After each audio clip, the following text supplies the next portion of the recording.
علامات مسیح و مہدی کے اس کھلے کھلے طور سے پورے ہو جانے سے مخالفین بوکھلا اٹھے ہیں اور انہوں نے لوگوں کی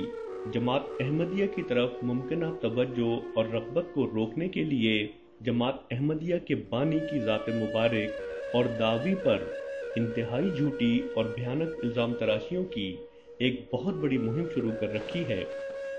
جیسے جیسے ان جھوٹی الزام تراشیوں کا شور و غوغا بڑھا، ویسے ویسے ہی اللہ تعالیٰ نے غیب سے ایسے مواقع پیدا فرمائے کہ غیر تو غیر، یہاں تک کہ شدید ترین مخالفین بھی برسر عام ایسے حقائق تسلیم کرنے پر مجبور کر دیے گئے کہ جنہوں نے ان الزام تراشیوں کی دھجیاں بکھیر دیں۔ ان ہی جھوٹے اور ناپاک الزامات میں سے ایک الزام یہ ہے کہ بانی جماعت احمدیہ نعوذ باللہ عیسائیوں اور ہندوؤں کے ایجنٹ تھے۔ آئیے خود دیکھیے اور سنیے کہ اس بارے میں حقائق آخر ہیں کیا، کہ جن کا اعتراف شدید ترین معاند بھی کرنے پر مجبور ہوئے۔ چنانچہ ڈاکٹر اسرار احمد صاحب فرماتے ہیں، عیسائی مشنریز کو ساتھ مناظرے کر کے غلام احمد نے انہیں شکستیں دی۔ اور ایک زبردست جو ایک وائلنٹ تحریک اٹھ گئی تھی، یہ ستیارتھ پرکاش کا جو مصنف تھا، آریہ سماج، تو آریہ سماج کے لوگوں سے بھی اس نے مناظرے کیے اور انہیں شکستیں دی۔ اچھا، ان دو چیزوں کی وجہ سے علماء کی آنکھوں کا تارا بن گیا، اس لیے کہ ہمارے علماء تو پڑھتے ہی نہیں، نہ بائبل پڑھتے ہیں نہ کسی اور مذہب کی کوئی کتاب پڑھتے ہیں، تو آخر مناظرہ کیسے کریں؟ گویا ڈاکٹر اسرار احمد صاحب کے اپنے اقرار کے مطابق جب دوسرے تمام علماء سو رہے تھے، اس وقت محض مرزا غلام احمد قادیانی علیہ السلام ہی تھے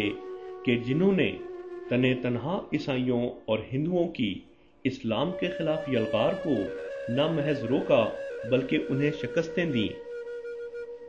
پھر ایک الزام جو بڑے شد و مت سے لگایا جاتا ہے وہ یہ ہے کہ نعوذ باللہ جماعت احمدیہ ختم نبوت کی منکر ہے، اور کہا جاتا ہے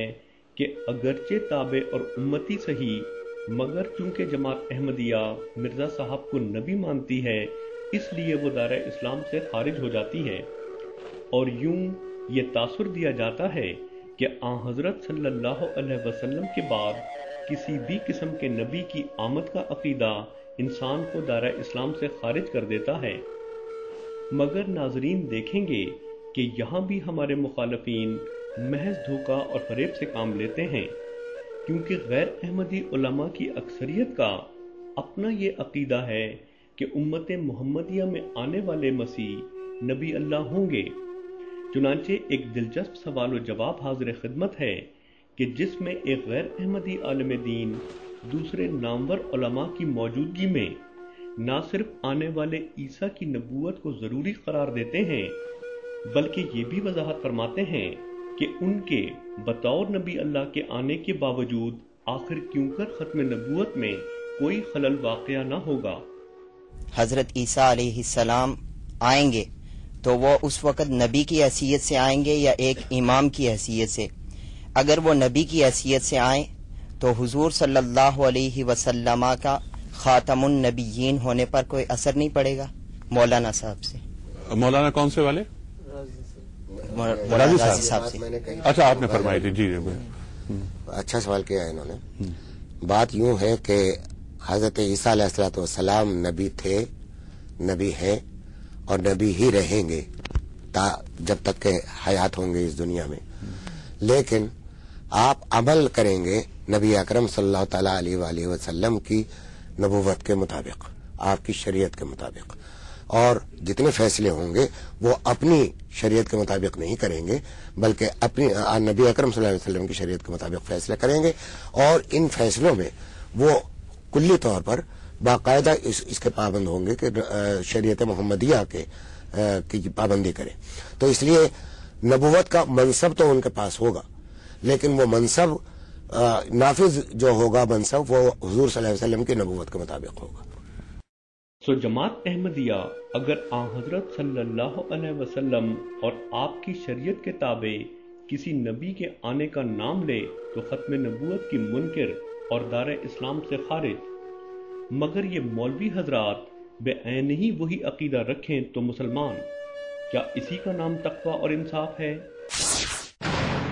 جہاں تک آن حضرت صلی اللہ علیہ وسلم اور آپ کی شریعت کی اطاعت کا تعلق ہے تو بانی جماعت احمدیہ حضرت مرزا غلام احمد قادیانی علیہ السلام دو ٹوک الفاظ میں فرماتے ہیں، ہمارے مذہب کا خلاصہ اور لب لباب یہ ہے